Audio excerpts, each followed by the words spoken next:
Ya estamos en viaje y nuestro destino es Melincué. Sabemos que vamos a conocer uno de los pueblos más antiguos de la provincia de Santa Fe.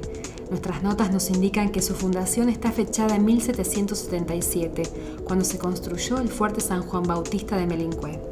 Pero sabemos también que los relatos que vamos a buscar están unidos por la historia de la laguna de Melincué, que le hizo vivir al pueblo épocas de prosperidad y que terminó convirtiéndose en su peor enemiga ante cada crecida y cada inundación. Llegaba la época, digamos, gloriosa, la época linda, la laguna bajaba, se empezaba a acomodar todo y te olvidabas de lo que había pasado. Y hasta que no volvía a apurarte el agua, todos felices. Y bueno, y después se volvía a ir y volvíamos de nuevo a recuperarnos y demás. Pero yo te puedo asegurar que aún en lo poquito que teníamos, Melincué era un pueblo que vivía bien, que vivía lindo, que la gente, uno la notaba cómoda. Todos los muchachos rubios, porque en el pelo, la laguna nos teñía el pelo, así que éramos todos amarillos.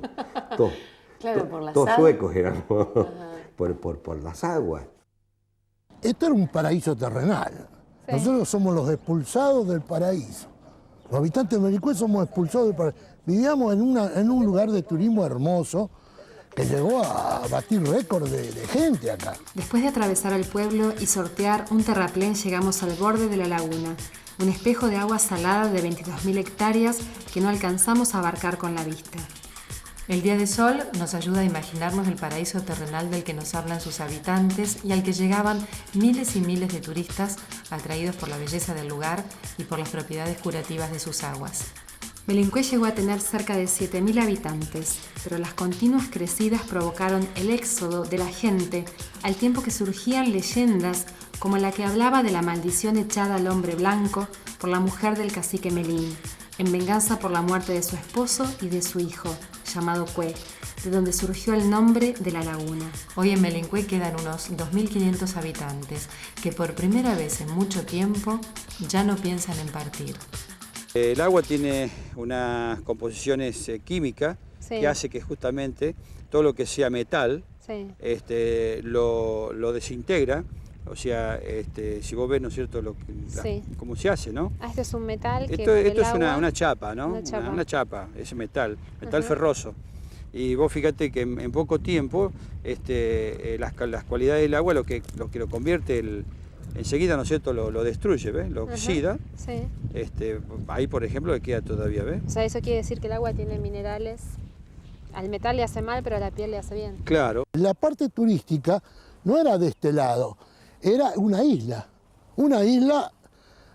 unida con un terraplén y la gente iba a la laguna. Y esa parte de la laguna estaba dividida en dos partes, lo que se llamaba la popular y la otra punta estaba la gente del Club Náutico Melincué. O sea, la popular iba todo el que sacaba entrada. Ahí sacaba. Y la gente del club, que fíjate vos, ahora el club debe tener 50 o 60 cotizantes, socios. En ese momento cotizaban 2.000 y pico de socios, venían gente de todos lados. Yo te voy a dar nombres que a lo mejor para ustedes no les... A ver, dígame. Acá estuvo Hugo del Carril, Yuyú da Silva, Los Plateros, Fabio. Sí, conozco. Bueno, en esa época era lo mejor que había, ¿no? Para que yo te dé idea de lo que era la importancia que tenía desde el punto de vista turístico. Para que vinieran esos números artísticos es porque venía muchísima gente. ¿Cuántas entradas dice que se vendieron? 16. Bueno, se vendieron 16.000 entradas. Iba a venir Leonardo Fabio y no vino. Ah, ¿no vino? No, a última hora avisó que no podía venir, no sé, estaba enfermo, no sé qué pasó. Pero ese día se hicieron 16.000 entradas, se cobraron 16.000 entradas.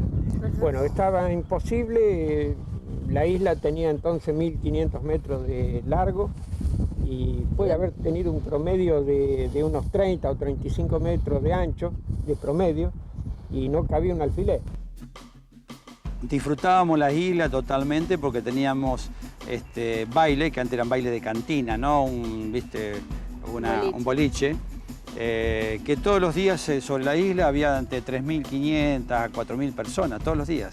O sea que todos los días era estar de fiesta. El programa que se hacía durante el verano eran todas artistas que venían, ¿no es cierto?, a Melincué como por ejemplo los plateros, que llegaron por primera vez a Argentina y actuaron por primera vez aquí en Melincué. Estamos hablando de 20, 22.000 personas, ¿no es cierto?, que venían a verlo. Eso, las 20, 22.000 personas estaban ahí, vos me mostraste, sí. O sea, ahí donde está, alrededor del hotel estaba la isla. Sí, todo lo que es, incluso vos estás viendo, ¿no es cierto?, una parte de la isla ahí. La isla se ve, es una puntita que está asomando ahora bien, con el bombeo. Bueno, ese es el final de la isla, y había un club, el Club Náutico Melincué. Ajá. La isla tiene 1.850 metros de largo y de ancho, bueno, varía, ¿no es cierto?, de acuerdo a la crecida del lago, pero más o menos estaba entre 200 y 300 metros de ancho. Venía Horacio Guaraní, Palito Ortega, ¿cierto?, cuando estaban en pleno apogeo, y se juntaban 15, 20.000 personas. Venían de los pueblos, venían pero también... de todos los pueblos distintos, pero en Rosario, venían de también Rosario. De Rosario venían. De todos lados venían. No te olvides que es el único lugar turístico de todo el sur de la provincia de Santa Fe. Tenemos esa laguna que durante mucho tiempo fue nuestro orgullo y después se transformó en nuestra enemiga. Porque un día empezó a crecer, es como una olla Melincué, y recibe, no sé si vos estás de acuerdo con eso, porque vos sos el especialista en eso. Correcto. Es como una olla, recibía agua de todos lados. ¿Se acuerdan de la última inundación? Tuve que sacar los muebles e irme de mi casa. Yo me fui de mi casa de allá, que tengo enfrente de la laguna. No, fue terrible. De golpe desapareció prácticamente Melincueca. La amiga laguna se transformó en nuestra enemiga, ¿no? Habrán sido las 8:30, las 9. El agua había llegado al borde de la ruta y ya a las 11 pasaba por arriba. En ese momento la laguna estaba a cota 82, 40 y subió 1 metro, casi 1,50 m en 20 días. Bueno, y se terminó el balneario, se terminó para siempre. Se terminó el turismo.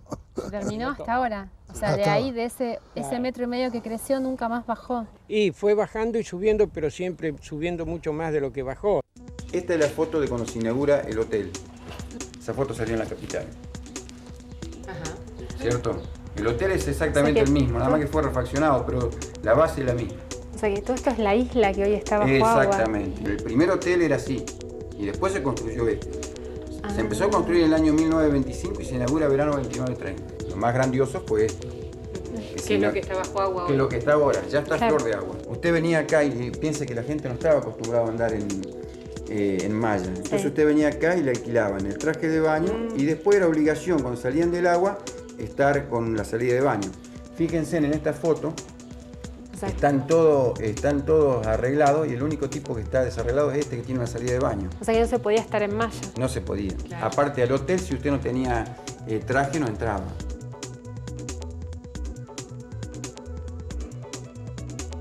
Imagínense la calidad de balneario, los vestuarios que tenía este complejo turístico para la época. Pensemos que en esa época prácticamente Carlos Paz no existía. Fíjese la mujer con el vestido de fiesta que está en la playa. Y ya utilizaban las publicidades, ¿cierto? Esta es la filmadora. Esto es a cuerda. Fíjate, dale cuerda. Qué maravilla. Esto es a cuerda. Pero esto lo han conservado perfectamente. Sí, por supuesto. Y ahí tenés el visor para el enfoque. Qué perfecto. Y con esta le das... Ay, qué linda. Esa es toda la filmación. La inundación que ustedes tienen tomada en la película que yo les di es del año 38. Ajá. Que filmó su papá con esta cámara y que proyectaba, con este proyector. Después, en la medida que fue pasando el tiempo, todas las películas estuvimos tratando de meterlas en una cinta como para la video casetera, que se hacía mucho más fácil, mucho más simple todo, ¿no?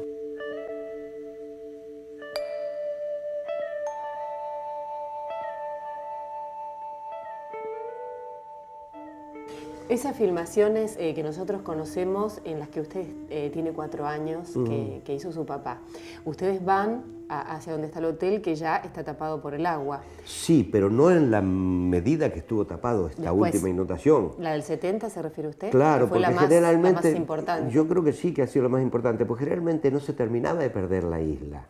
No se podía llegar, se perdía el camino de acceso, había agua. Ustedes habrán visto la filmación que ahí hay agua hasta límites, porque era mucho más grande de lo que ves hoy. Pero como recuerdo, así como recuerdo vivo, es decir, me acuerdo que que tomamos un botecito de remo, porque acá se llegaba al campo, hasta donde llegaba la laguna, nunca hubo muelles, nunca hubo absolutamente nada.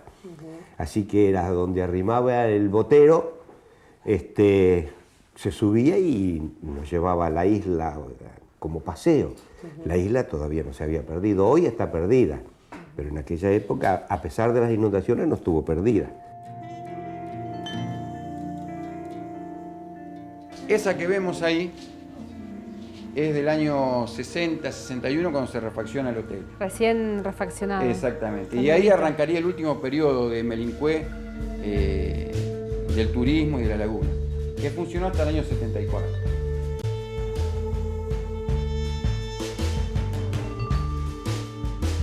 Esa es una crecida en el año 78, esa foto que vemos ahí. Y después, pero ya estaba fuera de... ya no se usaba en ese momento. No, ya no se usaba. Ya del 74 se terminó todo en Melincue. Cuando planeamos el viaje sabíamos que para comprender a fondo la historia de Melincue debíamos llegar hasta las ruinas del hotel que sobrevivieron todos estos años. Esther Tacconi fue la última concesionaria del hotel y la última en abandonarlo cuando llegó el aviso de la inundación en enero de 1975. Esther me decía que nunca fue desde desde que se inundó no llegué nunca más al hotel. Hubo una época que se podía llegar por el camino que había bajado bastante el agua, pero no fui nunca, no llegué, me daba mucha tristeza llegar hasta el hotel otra vez, pero tenía ganas de verlo, así que hoy lo vamos a ver y vamos a ver cómo está. Lo vamos a ver juntas y le va a sí, contar un poco le voy a contar un poco de la historia que he vivido ahí estando en el hotel, ¿no es cierto? 3 años estuvimos nosotros ahí. Cuando usted dice nosotros, ¿a quién se refiere? A mi familia, mi marido y mi hija, estábamos los 3. ¿Qué hacían? Nosotros éramos los concesionarios y bueno, teníamos que estar a cargo de todo lo que sea del hotel. Y yo estaba encargada de la cocina y los 2 primeros años tuvimos cocinero y el tercer año se enfermó el cocinero, así que cociné yo, con una señora que siempre nos había ayudado y bueno, ese año trabajamos las 2. ¿Cómo era el turismo que llegaba al hotel? ¿Qué gente de dónde? ¿Qué clase de todos lados, venía mucha gente de Buenos Aires, mucha gente de Rosario, de todos lados venía, porque siempre se dijo que el agua era curativa y la gente venía mucho por el agua y se hospedaba. En esa época se estilaba más de quedarse 15, 20 días las familias, ¿no es cierto? Se quedaban mucho hospedadas en el hotel, que uno hacía hasta una gran amistad con esa gente porque se quedaba mucho y siempre uno tiene recuerdo de toda la gente que ha venido, ¿no es cierto? Esther, ¿y llegó usted a cocinar para cuántas personas en el hotel? Y bueno, te digo que a mediodía, por ejemplo, cuando era menú fijo, era para 400, 500 personas más o menos. Sí. Cuando ustedes se fueron, cuando llegó el agua, ¿Esther fueron los últimos en irse? Nosotros fuimos los últimos en irnos.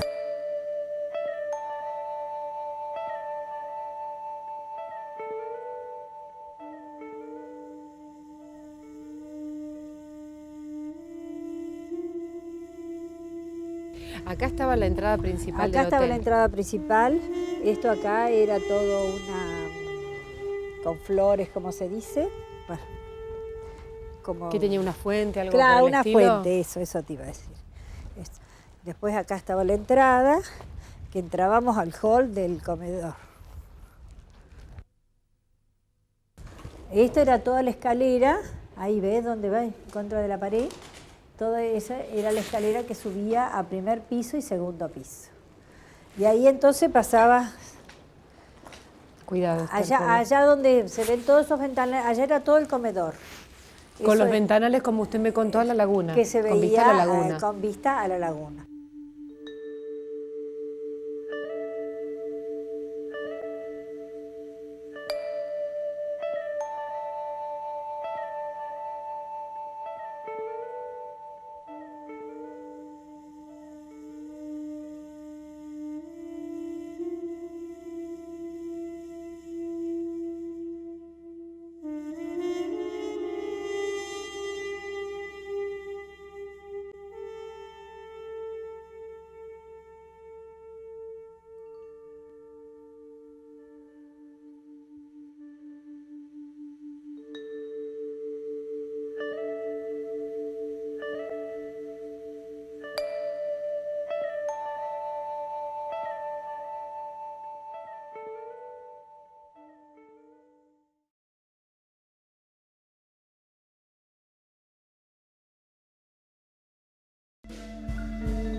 Ni Esther, ni Mario, ni Raúl supusieron hace más de 30 años que las crecidas de la laguna cambiarían por mucho tiempo la vida en Melincué.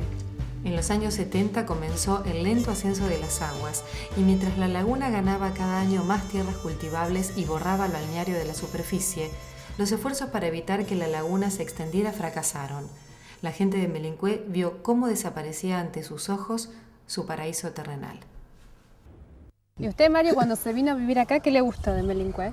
Bueno, es que era un verano hermoso, eran 3 meses de vacaciones acá. Yo estaba en esa casa que ustedes estuvieron recién, frente a la laguna, íbamos caminando prácticamente ahí.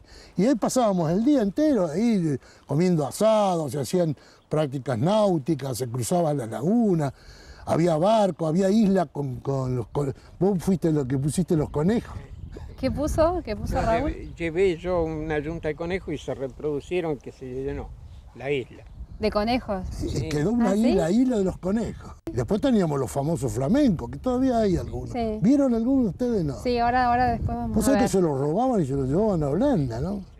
Una cosa hermosa, esta es una de las cosas más hermosas que yo vi. Era precioso verlos al atardecer, así las bandadas de flamenco. En esa época se veían, por ejemplo, cuando estaban del otro lado de la laguna, se veía una parte, a lo mejor de 2 kilómetros, todo rosado, eran los flamencos.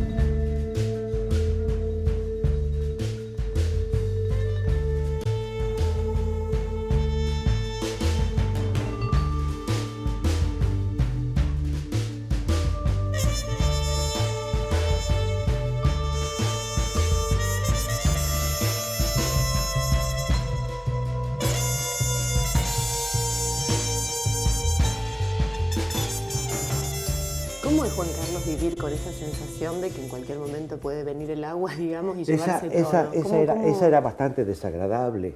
Hubo épocas muy feas, después del 75, 76, 77. Acá hubo picos de crecida muy grandes. Y venían esos temporales de invierno, de muchas lluvias, y te puedo asegurar que yo creo que no he sido el único de estar pendientes a ver qué es lo que pasa, porque también se cortaban las rutas. ¿Y ese estar pendiente cómo era? Y lo de estar atento a decir, si esto sigue así, bueno, mañana nos vamos, pasado nos vamos. Es decir, yo lo pensé un montón de veces. Es decir, hubo épocas en las que salir por la ruta a Firmat era acá, después de cruzar el Paso Nivel, encontrarse con que ya es decir, había agua que pasaba a los campos y que cruzaba la ruta, o que casi el nivel de la ruta. ¿Cómo les afectó esto de haber perdido el balneario, que era como el espíritu del pueblo? Pasamos a ser un pueblo semifantasma. Pues éramos los orgullosos del sur de Santa Fe, que teníamos la zona única de turismo, todo el mundo, Melincué, qué hermoso clima, que hasta el barro, porque decían que las aguas eran curativas, el barro, bueno, algo tienen. Bueno, y no ves que este hombre tiene 90 y yo tengo 100 y pico. Tan bárbaro. Mire qué yo bárbaro. Voy a venir acá. Sí. Por el clima de Melincué. ¿Cuál es el nivel ideal, por ejemplo, para el turismo? Bueno, para mí, y yo una vez eso me lo preguntaron a boca de jarro y dije 82.50. ¿La cota? Sí, ha sido en 1978, creo. ¿Y ahora en cuánto está? Y ese es 82.50. O sea que un genio. Es un genio. Se adelantó Se adelantó, tiempo. Claro. ¿Cómo es? Sí, no sé, me debe haber salido de adentro porque no lo tenía pensado. Y a boca de jarro el ministro de Obras Públicas me preguntó, ¿y a qué cota hay que dejar la laguna? Y ahí estaba, 82.50. ¿Vos crees que se va a recuperar la isla? Eso es importante. ¿Cómo no? Sí. Aparece de nuevo. Sí, aparece. ¿Y la arena que había? Bueno, la arena ahora estará suelta, pero después el viento ya se encarga... Yo le pregunto porque es el que sabe, él, ¿no? Y después el viento se encarga de llevarla a las playas. Los habitantes de Melincue saben de épocas gloriosas y de desastre. Después de más de 35 años de espera, ahora confían en recuperar lo que perdieron, porque ya están en marcha las obras de nivelación de la laguna y las de construcción de un hotel y un casino. El plan es que Melincue vuelva a ser el lugar que llegó a congregar a miles de turistas cada fin de semana. Estábamos en un paraíso y éramos los habitantes de un paraíso. Y de golpe fuimos los expulsados. Esa fue la idea general, creo que había, ¿no es cierto? En la revista Gente salió... Se fue perdiendo población, se perdió el valor de las propiedades, se cerraron comercios, muchas cosas. Y ahora tenemos la esperanza de que esto se revierta y que vuelva a ser lo que era Melincue antes, ¿no? Ahora la tranquilidad es que, bueno, la que sobre se va a ir. Bueno, antes por supuesto, antes no sabíamos. O sea, sabíamos que no se iba. Tenían que venir veranos secos, inviernos secos, mucho sol, y entonces despacito se iba. ¿Hasta cuándo va a estar esta imagen así que estuvo por más de 20 años? Bueno, Porque va a cambiar mucho. Yo te diría que para fin de febrero, o sea, entre enero y febrero, ya vamos a estar en la cota 82.50. O sea que van a emerger las cifras. Claro, para que vos tengas una idea, la cota 82.50 es 1,5 metros por debajo del piso del hotel. O sea, si fuese este el piso que estás vos, el agua esa estaría 1,5 metros más abajo. Que visto desde el lado sur estaría a unos 70 metros del hotel. De este lado estaría a unos 200 metros hacia acá. Como Esther, como Juan Carlos, como Mario y como Raúl, todos en Melincue ya piensan, imaginan cómo será el futuro y nos invitan a volver. Ellos esperan que de ahora en adelante sea otra la historia que se escriba sobre Melincue.